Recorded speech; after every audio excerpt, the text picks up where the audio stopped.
Most albums aim for a cohesive sound, but sometimes chaos is beautiful. They refuse to stick to a single genre or tone, and somehow succeed. In this video, we'll look at 8 great albums that are all over the place. Lemonade by Beyonce.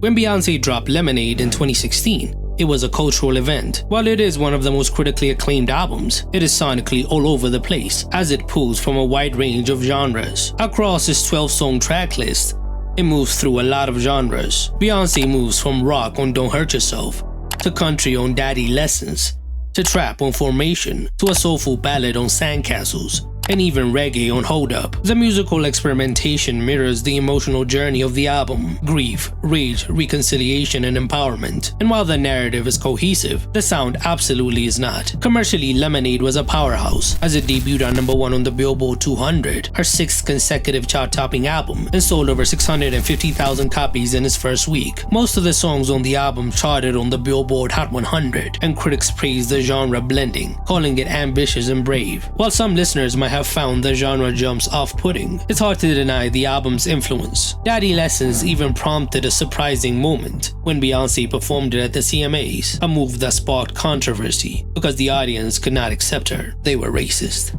Ultimately, Lemonade proved that an album didn't have to stick to one genre to be a classic. Its genre hopping was a creative choice, one that reflects the messiness of healing from trauma.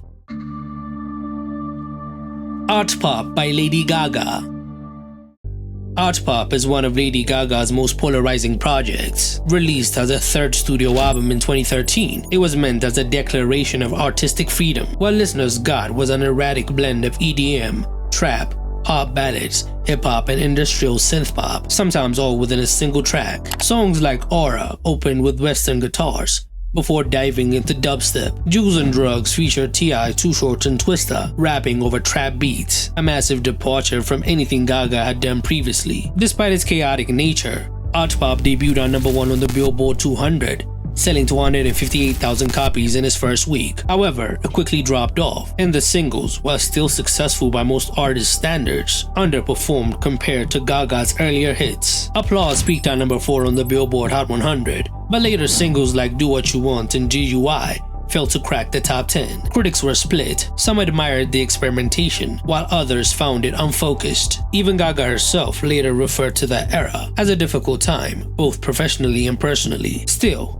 Artpop has only grown in popularity over time. It's a messy album, but an inspired one, filled with big ideas, weird production choices, and moments of brilliance. It showed that being all over the place sonically can still result in a cult classic. Starboy by The Weeknd. After the moody Beauty Behind the Madness, The Weeknd's 3rd studio album Starboy felt like a sonic explosion. Electro, R&B, funk, pop, rock, trap. It's all there. The title track, produced by Daft Punk, set the tone with electropop production, while other songs like False Alarm flirt with rock, Secrets leans into new wave, Reminder is a mellow hip-hop banger, and True Colors is old-school R&B. Starboy is all over the map. The album debuted on #1 on the Billboard 200 and produced multiple Hot 100 hits. The title track peaked on #1, I Feel It Coming, also with Daft Punk, hit #4, and Party Monster and Reminder both cracked the top 40, but for all its success, it received mixed reviews. With 18 tracks, expanded to 21 on the deluxe, some felt like the album lacked focus. Even die-hard fans admit that the album plays like a playlist, rather than a cohesive body of work. The album is now the 2nd most streamed of all time, with 16 billion Spotify streams. Still, what Starboy lacks in cohesion, it makes up in bangers. It was an evolution of The Weeknd's career, turning him into a fully fledged pop icon. It may not be the perfect album, but it's a fun listen, showcasing an artist stretching himself across genres. Red by Taylor Swift. When Red dropped in 2012, it was clear that Taylor Swift was no longer just a country pop darling. This album is a sonic buffet: acoustic guitar ballads, sugary pop, rock, and even dubstep influences. It marked her transition from country into more pop. Songs like Oh Too Well and Begin Again could comfortably sit on her earlier albums. While We Are Never Ever Getting Back Together in 22 screamed top 40 radio. I Knew You Were Trouble was unique on the album with that dubstep drop. It is one of the most critically praised albums in Taylor's career, as it was nominated for Album of the Year at the Grammys, but many noted that Red sounded more like a mixtape than a tightly knit album. Still, the approach worked, both commercially and critically. Red debuted on number 1 on the Billboard 200, selling 1.2 million copies in its first week. Though disjointed, it reflected an artist in transition, exploring her voice across different genres. More than a decade later, it is one of the most legendary albums from that era. The Sweet Escape by Gwen Stefani. Following the success of her debut album Love Angel Music Baby, Gwen Stefani returned with The Sweet Escape, an erratic album. It kicks off with a bizarre Pharrell-produced wind-up featuring yodeling over the Sound of Music sample, and the banger title track featuring Akon. From futuristic synth-pop on Early Winter to reggae light on Now That's What You Got It to funky throwbacks on Yummy, The Sweet Escape never sticks to one lane for more than a track or two. Despite its consistency, the album is a commercial success. It peaked at number 3 on the Billboard 200 and went platinum in the US, while the title track peaked at number 2 on the Billboard Hot 100. However, the rest of the singles didn't replicate that success. 4 in the Morning peaked at number 54, and Now That You Got It failed to chart entirely. Critics were similarly divided, calling it directionless. Yet, there's something undeniably charming about the album's scatterbrained energy. Gwen's willingness to try anything and everything is what makes her unique, and The Sweet Escape is chaotic, but still a good album. Thriller by Michael Jackson.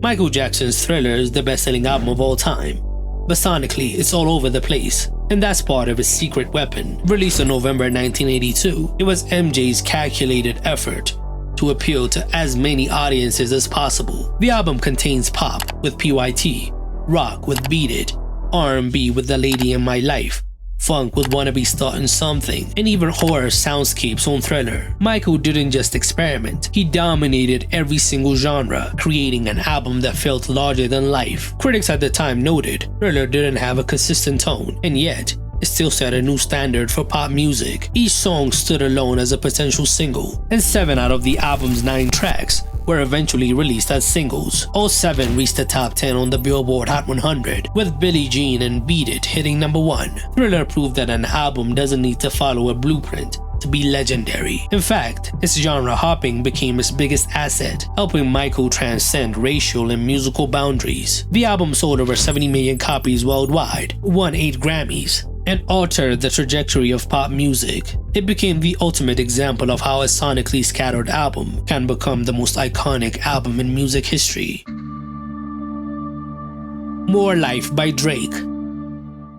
Released as a playlist rather than a traditional album, More Life is arguably Drake's most deliberately all-over-the-place project. From British grime, featuring Skepta and Giggs, to Afrobeat on Madiba Rhythm, to dancehall on Blem, to moody trap, Drake throws every global influence he's ever admired into the mix. At 22 tracks, More Life is long, diverse, and sometimes disjointed, but that's also part of its appeal. There's no central theme, just a buffet of Drake doing Drake things, in multiple accents. What made More Life such a success was Drake's ability to ride whatever wave was hot. The project debuted on number 1 on the Billboard 200, with over 500,000 album equivalent units in its first week. It spawned hits like Passion Fruit, which peaked at number 8 on the Hot 100, Fake Love, which also peaked at number 8, and Portland, which peaked at number 9. In fact, all 22 songs from the playlist charted on the Hot 100 in the same week, a record at the time. Drake didn't need cohesion to keep his audience intrigued, and More Life delivered. It wasn't made to be a cohesive body of work, it was made to dominate streaming, and in that, it succeeded.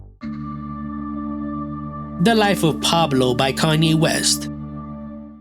Kanye West's The Life of Pablo is the audio equivalent of Controlled Chaos, released in February 2016.